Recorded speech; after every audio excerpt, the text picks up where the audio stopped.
guided trip.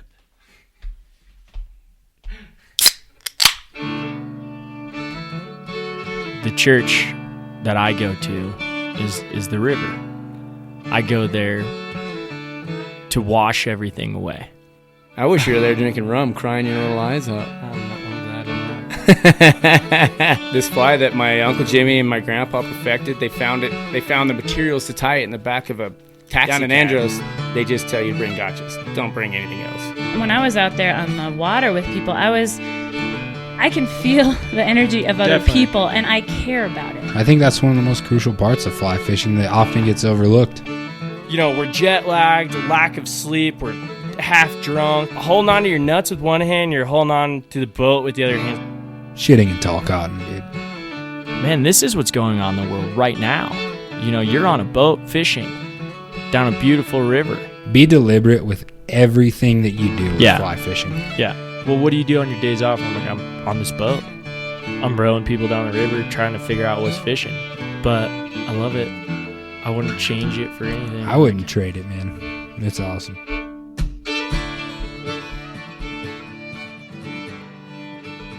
Alrighty, guys. Welcome back to another episode of the Guided Trip Fly Fishing Podcast. This is Cameron Rhodes. I am here semi-quarantined in my house in Gunnison, Colorado. The reason why I say semi-quarantined is because I have been getting out of the house, and I've been lucky enough to have some work, not guiding. Unfortunately, we can't really have guiding right now. We are not accepting any tourists here in Gunnison County. So we can't guide. Not an essential business. And hopefully, soon things will simmer down just a little bit and restrictions will lift just a tad. Obviously, I'm trying to be as safe as possible and do everything by the book here, and it's been hard. It's been really tough. I miss hanging out with certain people and fishing with certain people and doing things, but like I said, I've been lucky enough to be able to be working, and so I've had some contact with people, but making sure that I'm being safe again. But I've been standing on a roof, putting sheet metal on roofs. You got to do what you got to do. And during these times, guiding season for me, it doesn't go all year anyways. I usually have a couple trips in April, throughout April here and there. There's some trips, but we don't get a whole lot of tourism and a whole lot of trips until summer really hits. And so, right now for me, it's business as usual. I'm just picking up jobs wherever I can. And as a fishing guide that's trying to make it and trying to support my habit and be able to buy gas and, fly tying material and this and that, I got to be able to, and pay my rent, I guess. I got to be able to have a job. And so I'm picking up whatever I can. And, it's been working out for me, which has been good. I know that's a tough thing. As a fishing guide, a lot of guys don't want to find real jobs. It's just the way it is. But for me, in my circumstances, I have to be able to work.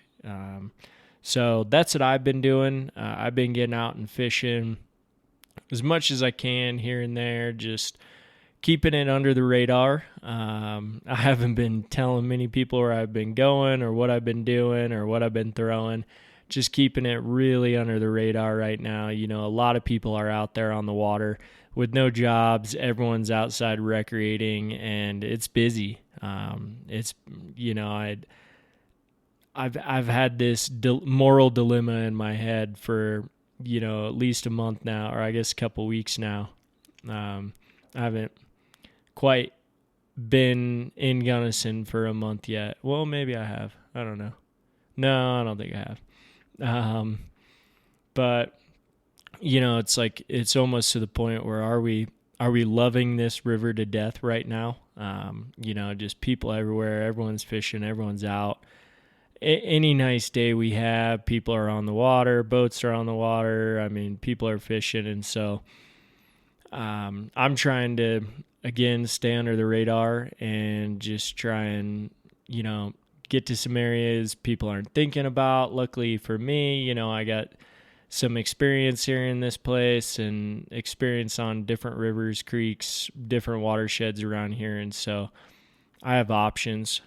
But, getting out, it's been interesting. I've been out with Dane a couple times and just walk weighted, and it's been fun. I mean, Dane's my go-to fishing buddy, and I love fishing with that guy, and we've done some walk wades and just kind of, tried to make sure we're staying apart a little bit and make sure that we're being smart about the situation. It's interesting, and it's definitely going to change how the future goes for sure. But when I have been out, the fishing's been good. Usually April is really good. A lot of people don't know that about this fishery, and if you want to come and book a trip, next April and be up here fishing next April, this fishery is outstanding during the month of April. Besides, like towards the end of April, we're getting close here. It's starting to warm up a little bit. Luckily, we've had some cold nights and cold days to slow that runoff just a little bit and hold that water. But usually April is an outstanding month to be out here fishing. And if you want, you can go on my website, theguidedtrip.com. Patrick Blackdale wrote an article on there. I believe it's under blog, and it's average snowpack means excellent fishing, I believe is the title of it. I also have a 2020 forecast on my website, which talks about each month and how each month is going to fish and what we can look forward to for the month. But a lot of people they don't know that April is a great month to be out here and be fishing. Most of the time I've been out, I've been throwing a lot of dry flies, and I've been catching fish. Fish are coming up and they're eating, and as long as you know where to look, the fish will come up and eat. And then just a lot of nymphing as well. I get a little sick of watching a bobber all day, and so that's why I'll throw those dry flies. And you can definitely be more productive on a nymph rig. I mean, I watched Dane maybe a week ago probably catch 20 fish in a matter of 20 minutes or less, and I mean, he was just roping them in. And I'm not. I was throwing some dries and just trying to, I guess at the time I was nymphing and I just wasn't in the right spot. Right now the water's low and the fish are holed up in certain areas. And once you find that area, then yeah, you can pinpoint them and you can knock them dead. Once that sun comes up a little bit, heats that water, heats that air, you'll start seeing a couple more bugs come off, and that's when I break out the dry fly and, just have some fun. I mean, I can't watch bobber all day. And so I like to challenge myself a little bit and throw those small dries and see if I can tease up a couple fish, and it's been fun. All the other places I've been going, I've been throwing dry dropper, and it's been working really well. Just small dry, small mayfly dry to small dropper, just one dropper, and it's been a lot of fun. And so, if I can, I'll get out and fish. This weekend doesn't look half bad.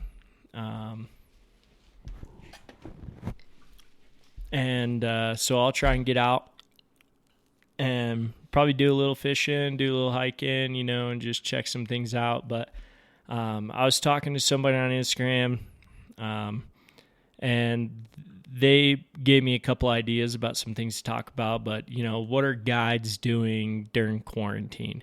How are guides getting through this? There's a lot of stuff on the internet right now about certain guides and how they're getting through, and even fundraisers and stuff, and that's great.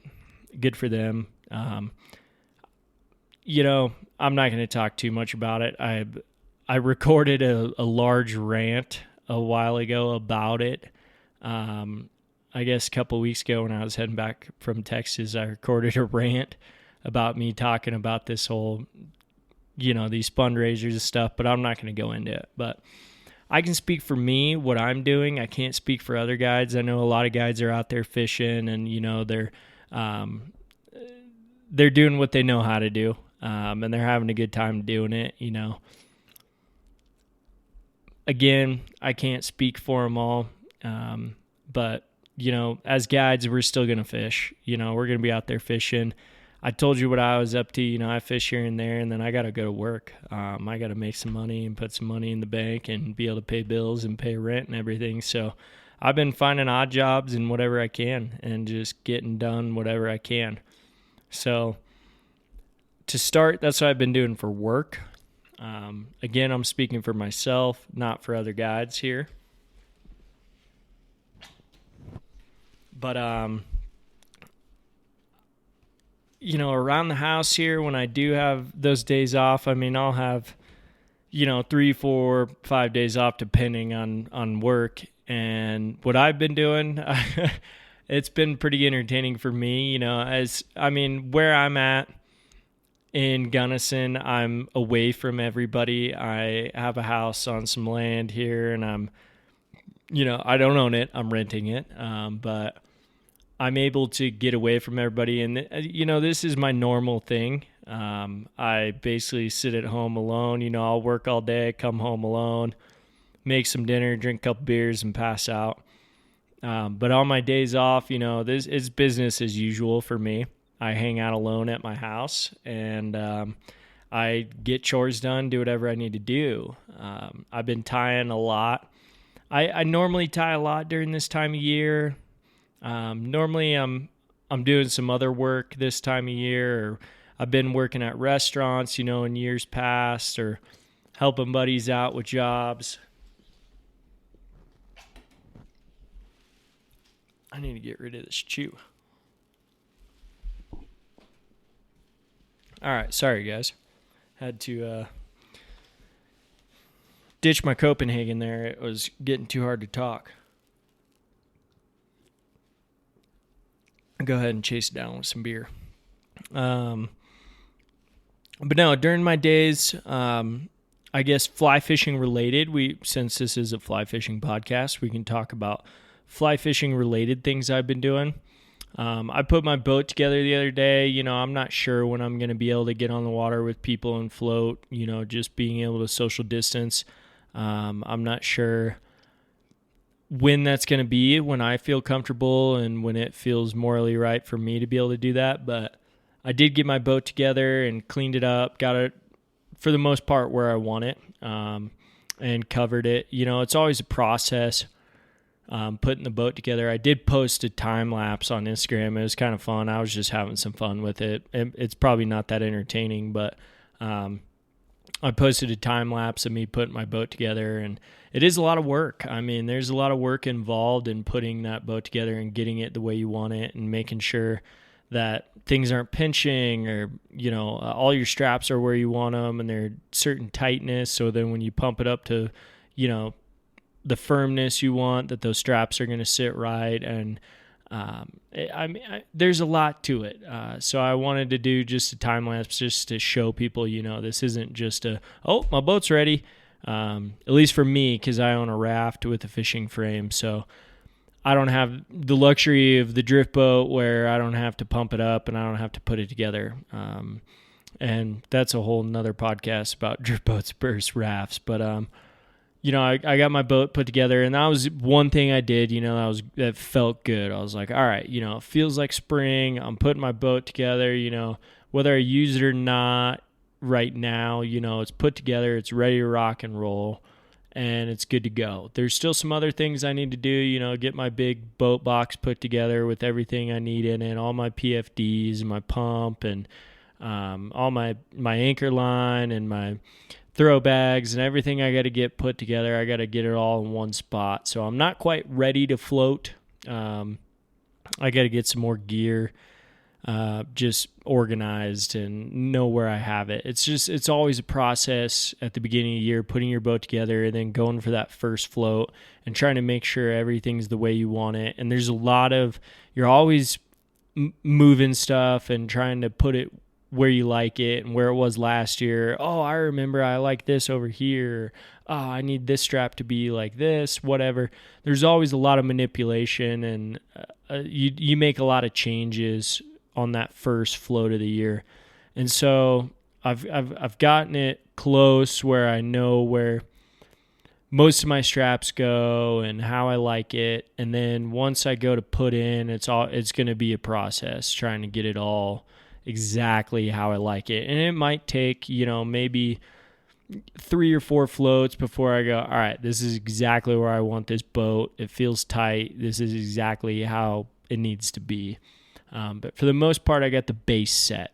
And I got the base exactly where I want it for the most part, I'd say. And then I'll just kind of do some minor tweaks here and there. So putting the boat together was a big step for me. And like I said, it just makes you feel like spring's here and it's coming. And we're going to be floating here. I wish I was floating more. Again, that's just kind of my where I sit on my morals and how I'm feeling about it, and making sure I'm being safe and everyone is safe around me. Other than putting my boat together, I've been doing a lot of organizing. I haven't been organizing my fly tying gear. I definitely have not been organizing any of that. I've actually been tearing it apart. I've been doing a lot of inventory on what I have, and I guess hooks and bead wise, and what I can tie and what I can't tie without having to order, or if I need to go locally, what do they have? I can't go in the store locally. Gene Taylor's I can always call and order, but I don't know what they have, which is tough. So I've been doing a lot of inventory of what I do have and what I can make out of it. So I have certain bins and everything where my hooks and my beads sit and they live. And I've been doing inventory on that and basically figuring out, okay, well, I got these hooks, I got these beads. For material-wise, I pretty much have everything I need, feathers, hackle, blah, blah, blah. Material-wise, I have a lot of stuff to make flies. It's just a matter of hooks and what I want to tie. Obviously, right now, I'm not thinking I need to be tying a bunch of tailwater stuff or a bunch of fall or September flies, super small. But it's gotten to that point where going through my inventory, I'm like, oh, man, okay, I got a 50 pack of these 22s that are light wire scuds. Maybe I should be tying some small midges, maybe I should be, and I'm just trying to fill boxes is what I've been doing. I've been looking at what I have and trying to make do with what I got. It's actually kind of funny. This just popped in my head, but growing up, my dad, he was a one-of-a-kind cook. They're hard to find these days, but he was a cook that was shit you find in your kitchen.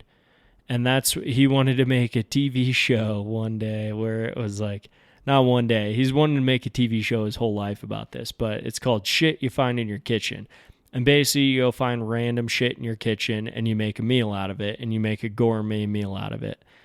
And he was always good at that. Sometimes they turned out and you're like, wow, this is excellent. Sometimes they were terrible and you didn't want to tell him, but he knew it was bad, but he ate it because it was shit you find in your kitchen. It wasn't like we grew up with a lot of money and, we could just make whatever and do whatever we wanted or order out all the time. And so sometimes you had to just go into the kitchen, rifle through the cupboards and see what's in there and come up with ideas with what I want to make. All right, I could make casserole out of this, or I could do this, or I could make this. And, that's the way I grew up, thinking about things that way. This is what I have. What can I make with what I have right now? And that's what I've been doing fly tying, where it's like, all right, this is what I got for hooks and beads right now. What can I make out of this? You know, for the most part, again, I don't have to worry about materials. I got a ton of materials. But I look at my hooks and I go, okay, what do I need and what can I make? All right, I need this. All right, well, I know I'm going to need a bunch of WD-40s for later in the year, or if I fish tailwater, if there's a big flush and I'm going to be up at the Taylor CNR fishing tailwater, I need WD-40s, I need small midges, I can use these light wire scud hooks and make a bunch of midges or whatever. Just fill boxes. Right now, there's nothing that's a terrible priority for me because I'm not exactly sure what's going to happen this year. Obviously, we're going to get high water in May, and then right after May comes June. That's on a calendar. May and then June. But June, there's a certain amount of bugs that I use, or a certain type of bug that I use a lot. And so I'm trying to ramp up that, and I've tied as much as I can of those, given my hooks, given my beads. And then, all right, it's like, all right, what am I going to use throughout the year that I'm going to need a lot of? Okay, hoppers. I'm going to need a lot of hoppers. And chubbies of different sizes, chubby Chernobyls of different sizes. So I'm going through my hooks looking for, all right, I got this many. I can tie this many. All right, let's allocate a certain amount for, let's say, Pat's rubber legs, because I use a nymph hook for my chubby Chernobyl. So I don't use a dry fly hook. I use a nymph hook for my chubby Chernobyls. And so I go, all right, well, I got number 10s. How many number 10s do I got? Okay, I got 24 number 10s. All right, well, let's tie like 8 hoppers, and then the rest I'm going to tie into Pat's rubber legs. You know, same hook. I'll tie, what is that? What did I say? 8 hoppers. So then I'm going to have 24, well, I can't do the math. 16. Is that correct? I believe so. 16 Pat's rubber legs in different colors. I just kind of go through my hooks and decide what do I need and how can I, distribute these evenly where I know I'm going to have a certain amount to start the year. And yeah, there's online ordering and stuff, which is great. Given the certain fly shop, you can do some great online ordering and get your hooks. For me, I'm doing shit you find in your fly tying box, just like shit you find in your kitchen. And I'm basically just looking at it and trying to decide what I can do, how to fill boxes. I know I got a ton of dry fly hooks, so I've been tying a ton of dry flies, all different types of dry flies, and I've been focusing on dry flies that I like and I tie a lot, and I know I fish myself. Because what happens is I run out a lot of flies that I fish myself, where I'm like, I like to fish these, and I know I'm going to throw some flies in the bushes. I'm going to break off some fish. I'm going to break them off in trees or on the bank, or I'm going to break them off setting too hard because I'm an idiot and want to set too hard on a dry fly. It happens. So I've been ramping up my production of what I like to fish and what I like to fish with clients as well. A lot of those go hand in hand. If I like to fish them a lot, then I probably like to fish them with my clients a lot. I like to make it easy. I have a lot of staple bugs that I throw. I don't get too fancy with a lot of different things. If it's too fancy, sometimes I'll just buy it. But I try and break it down and look at it and go, okay, well, this is a bug that I'm confident in, and I throw it with clients, and I throw it myself, and I throw it on a consistent basis. So I'm going to ramp up production on that. What do I need, and what can I make these hooks into? So I like to kind of go through my fly boxes and go, all right, what do I need? Okay, I need this amount of this dry fly. because I hate sitting up. This is a great time for me as a guide to catch up on all my summer fly tying right now. If I'm not working and I got days and days and days where I can hang out and tie flies, I can catch up on my summer fly tying. Because what happens is I'll go on a trip and I'll lose a certain amount of flies, and then I'll go, oh man, now I need to go home and tie these flies before I go to bed. So I'll tie half a dozen or a dozen flies before I go to bed, drink a couple of beers while I'm doing that, then pass out, wake up, and then I use those flies during the day. Then the next day I'm like, okay, I need to ramp up again. I need to tie more flies. Same fly. I need to tie more of them. So right now, my production for fly tying is like excessive amounts so that I can get through an entire season is my goal right now, is to be able to try to get through the entire season with the flies I tied during this shutdown. So sometimes I'll tie a dozen of a certain fly and be like, oh, that's probably good. I'm probably good there. I'm good with that. And then I'll start thinking about it. I'm like, I'm not good with that. I fish this fly a lot, and I need more. I need a lot more of this. And then I think back from years past. I'm like, okay, well, last year I tied 4 dozen of this fly, and I only used a dozen. Okay, so I'm probably good. I don't need to tie any more of that fly. I tied some dry flies yesterday that, yesterday was Thursday. I'm recording this today, Friday night. I tied some dry flies that, there's just it's for a hatch. There's only one hatch that we get where it's a green drake hatch, and I tie a certain fly for it. And I like tying the fly because it's a really creative fly. And so I think I tied 9 of them yesterday. But I can go through my boxes and be like, well, I've never used 6 of these flies, and I just tied 9 more.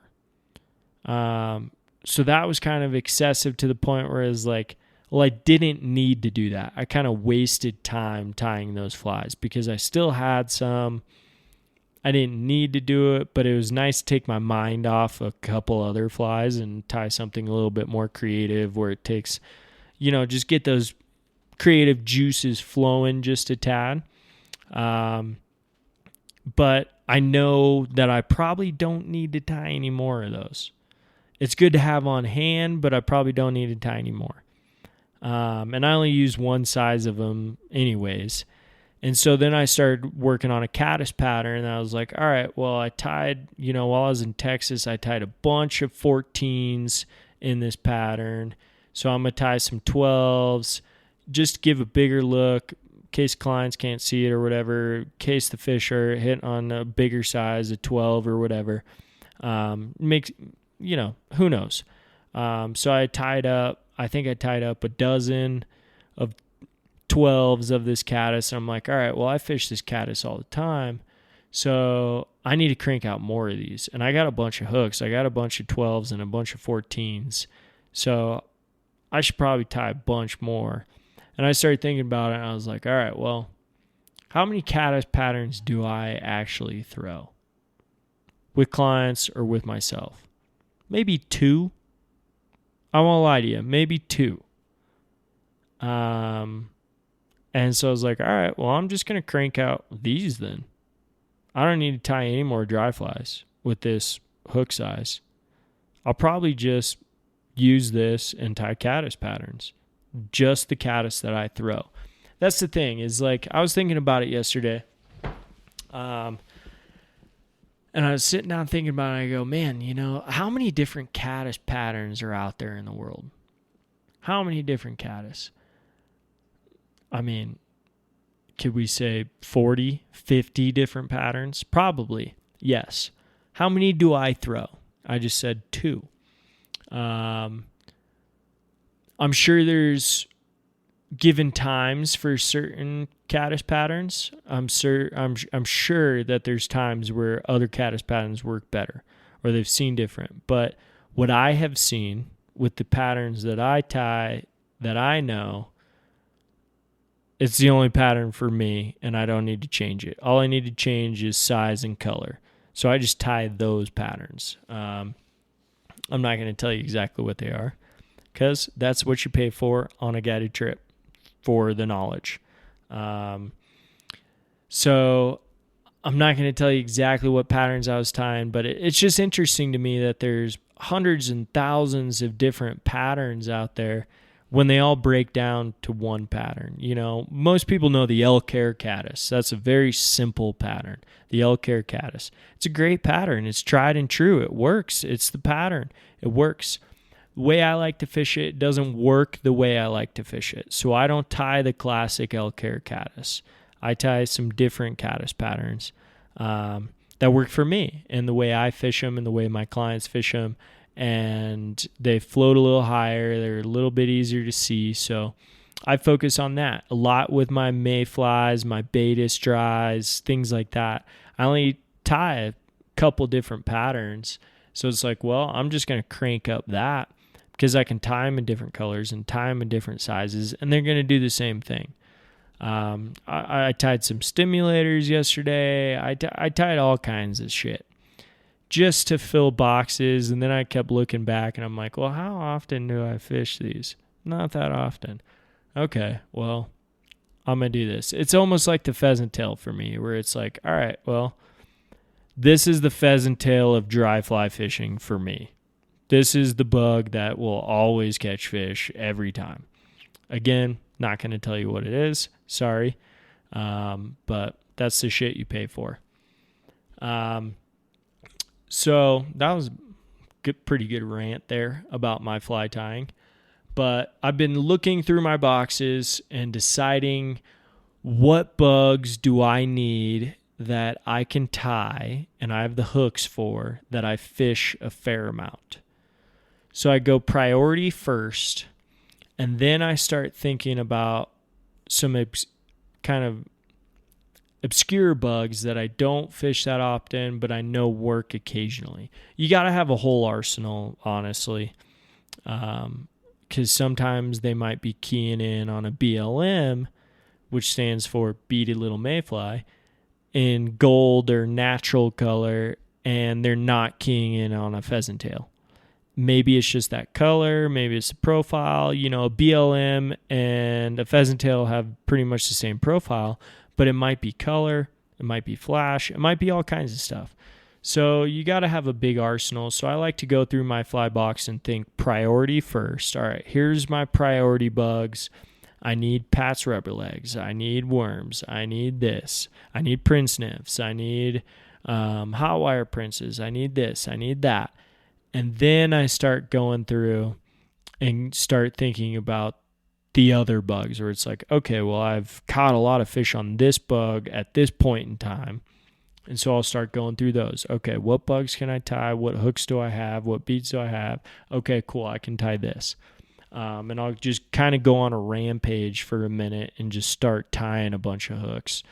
And I know I've talked about it before on other podcasts, but what I'll do is I'll pull out, when I go to tie, let's say I want to tie, just for shits and giggles, let's say just a pheasant tail. I'm going to tie a pheasant tail on a size 16. What I'm going to do when I pull those hooks out, and I got my size 16 hooks sitting in front of me, whether they're beaded or not, what I'll do is I'll start with 6 hooks. And I'll pull 6 hooks out of the package, and I'll put them next to my vise or on my vise stand. And that way I have to tie at least 6 because the hooks are already out. I'm anal that way, and I don't like hooks just sitting around. So if I pull out 6, I got to tie 6. That's the way it goes for me. And that helps me. Maybe it'll help you guys.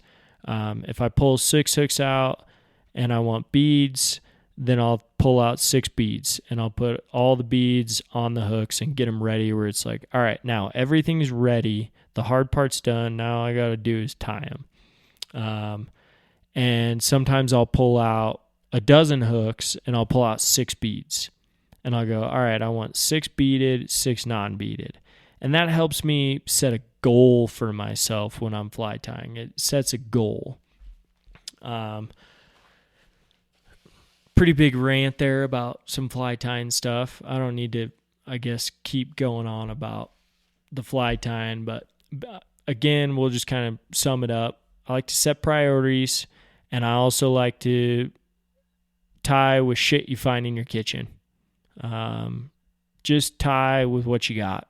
You know, you don't need the latest and greatest. You don't need all the right materials. You can substitute for certain things. You can do, you know, find what you have and make a masterpiece or gourmet meal out of it.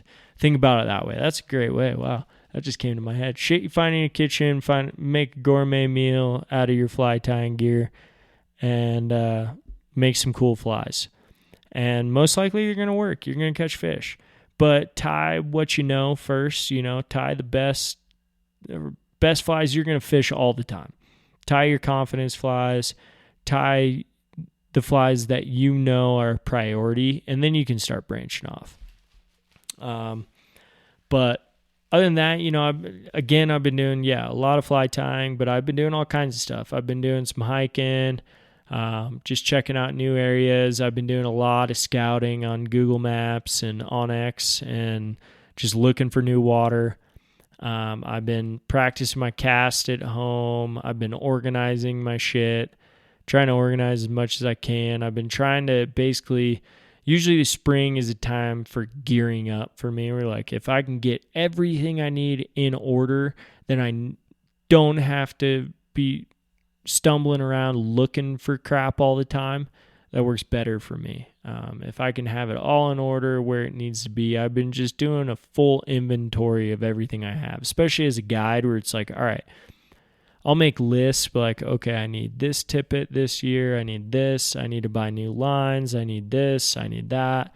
And I'll kind of make a list of everything I could use for the year, or everything I need for the year, or everything I want. And just do a big inventory. And I've just been kind of trying to clean up some things and get some things dialed in. Most of it is fly tying. From a fly fishing guide perspective, a lot of it's fly tying and just organizing your gear and making sure you know where it all is. It's always a disaster, especially float fishing, trying to find all your stuff and put it all together. But so a lot of that. I'll move on to another subject here, but yeah, working on my cast at home. You know, I built one of those out of an old rod and some rope. You can find it on Ginking Gasoline. I think I actually put up a blog post on my website too about how to build one of these casting instruction. It's not really instruction. It just helps your cast a little bit, work on your cast at home, I think is what it's called.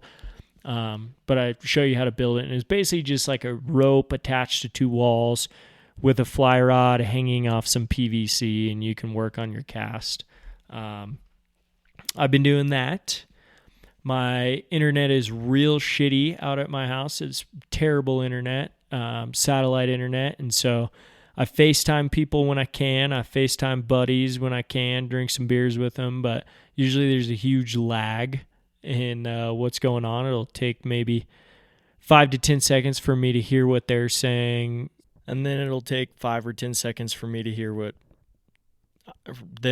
I'm saying, and it goes back and forth. I just drink some beer and try and catch up with everybody.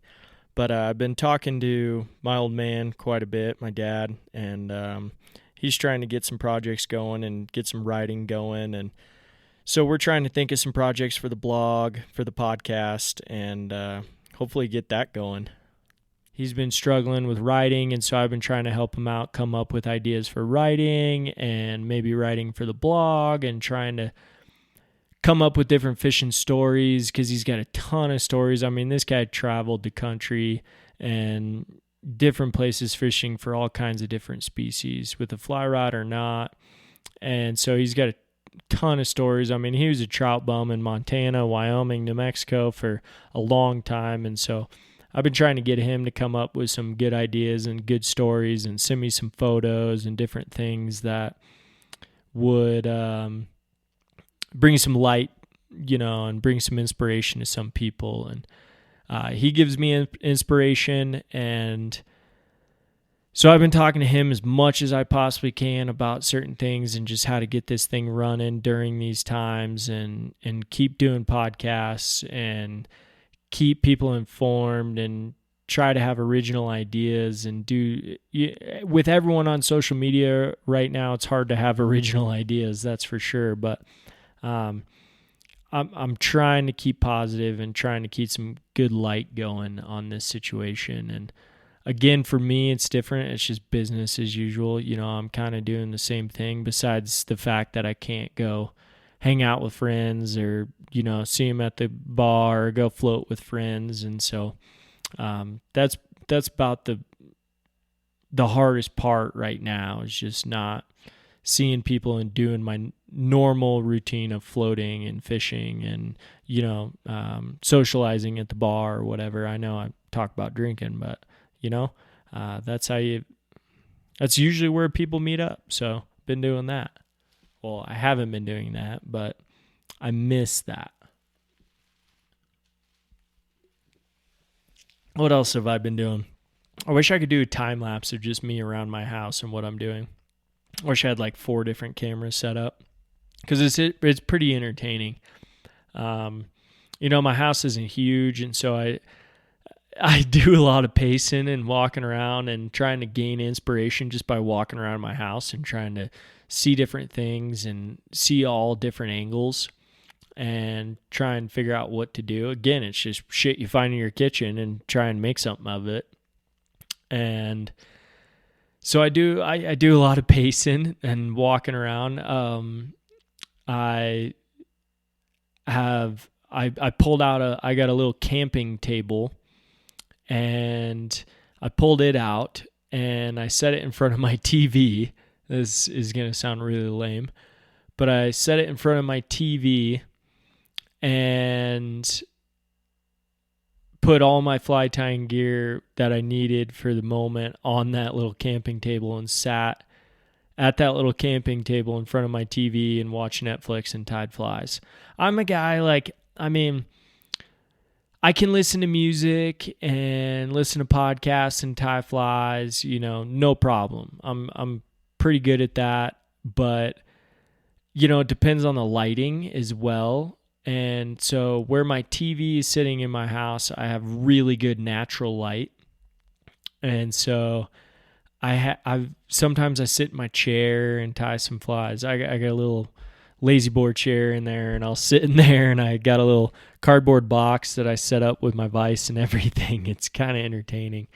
It's actually a Sims wader boot box, and I put my Renzetti tool caddy on it, my vise, and I grab a couple materials, and I'll just tie flies on that and sit in the lazy boy right in front of the window while I got good natural light. Well, it was hurting my back, and so I decided I should probably pull out a real chair, and so I pulled out my camping table and sat it in front of the TV. And sometimes I just need to watch something and take my mind off of it instead of just listening to something. I need that visual stimulation at times while I'm tying flies. For whatever reason, I need something going on while I'm tying flies. I need the TV going, or a podcast on the radio going, or on my speaker going, or I need music going. But it's all about moments. What moment? How do I feel in the moment? Do I need to watch TV? Do I want a podcast going? Do I need this? And so it's all about just moments. Sometimes I have all these brilliant ideas about flies I want to tie, and I start getting creative, and I pull everything out to tie those flies, and then I just sit down and I go, I don't really want to tie that fly anymore. It's just the moment. You got to get in the moment, and don't force it. I definitely have to force some fly tying at times just for guiding and certain flies I need, but don't force it. Moral of the story is I've been doing a lot of tying. and fishing here and there and working here and there. You know, I just wanted to kind of sit down and express what I've been doing and how I've been getting through and what I've been thinking about. And, you know, if we go more into the mental aspect of this, you know, I've been trying to think positive and trying to assume that we're going to have a guiding season this year. And if we don't, you know, that's going to be tough, but we'll get by. You know, I'll get by. I got to find a job, you know, and I'll find work wherever I can. It's just the way it is, you know, it's the way it always has been for me. You know, I can't guide 365 days out of the year as much as I want to. I've been trying to. I've been working towards that, but it's tough. So I got to find other work. And, you know, if this season goes that way, then yeah, I'll find other work. And it's not exactly what I want to be doing all the time, but I wish I could fish bum it and just live in my truck and just fish bum it. But unfortunately, that's not the case for me, at least. I can't be doing that. So I'm gonna figure it out. And so I've been trying to think positive and hoping that everything is going to work and we're going to have a guide season, fishing season, tourist season for everybody in the county, for everybody, you know, in the country. And, you know, hopefully tourism will work out and we're going to be able to get back on track here soon. But, you know, for me, the way I think, I never think the glass half full. I never think the glass half empty. It's always, hey, I got to think of all scenarios. I got to think of it being full and I got to think of it being empty and trying to figure out how to get by like that. You got to look at the big picture and understand all scenarios. That way you have a plan A, plan B, plan C. And I do that a lot with my guiding too. You know, I try and have all different plans set up in case something happens or water clarity or there's too many people or certain bugs are hatching. You know, you got to have a lot of different plans for what you need to do. And so that's what I've been thinking about a lot lately. Just what are my plans and how I'm going to execute those plans come the time. And I'm going to have a lot of different plans set in place in case certain things don't work out. You know, and I want to think positive and hope that it all works out. Everything's going to be okay. And we're going to be guiding this year. Everyone's going to be guiding. Everyone's going to be traveling. Everyone's going to make money. It's going to be, you know, it might be a short season this year, but we can't do anything about it besides just keep social distancing as much as we can, I guess. Staying away from people, making sure everybody's healthy, making sure everybody's safe. And that's about all we can do, man. I mean, you know, this idea came from someone I was talking to on Instagram. I don't want to say any names just because I don't know how they feel about it, but I was talking to somebody and they go, you know, you should talk about what you're doing and what guides are doing to get through this. And this is what I'm doing. I've explained a lot about what I'm up to and kind of my day-to-day routine, you know, and I wake up early, I, you know, have some coffee, make some coffee, look outside, see what the weather's looking like. Still early in the year. I got a couple hours before anything warms up. And so I'll have my coffee and, you know, get on social media and read a little bit and see what's going on in the world, see what my friends are up to, try and get some inspiration, get some things going. I try not to stay on social media too much just because it's bad for your health. I got to believe that. I mean, beer is probably bad for your health. So is tobacco. So is nicotine, all that. But, you know, social media might be worse. And I don't know. I mean, it's just the way I'm getting through it. And I'm trying my best. And I hope everyone out there is doing well. They're trying their best. They're trying to think outside the box. And they're staying healthy and making sure that their family's healthy and everything's going the way they need it to go right now. But again, you know, just try and be creative. Try and find some shit in your kitchen and make something out of it. Make a gourmet meal out of it. If you're fly tying, shit you find in your kitchen. Your fly tying table and all the things you have there, that's your kitchen. And use it. Find random ingredients and find what you got and make something out of it that you know or don't know. And that'll help get you through a little bit and fill your boxes. It'll be interesting to see what people, how people come out of this. And it's been interesting to watch how people are getting through it right now. And so for me, this podcast right here is just me expressing some of my thoughts and how I feel and how I'm getting through it. I feel like I'm talking to everybody right now, and I feel like everyone's listening, hopefully, and we're going to figure it out and we're going to get through it. So we're going to end this podcast right here. I didn't realize it was 51 minutes of me ranting.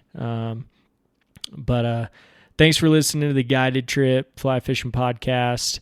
Follow us on Instagram, The Guided Trip, at The Guided Trip. You can always email us, theguidedtrip@gmail.com. If you got anything to say, question, comments, concerns, anything. If you want to bitch me out, go for it. Email me. I'll accept it. I might post it even. So let me know what you guys think, and I hope everyone's safe, hope everyone's doing well, and hopefully we can get back to normal here soon, guys.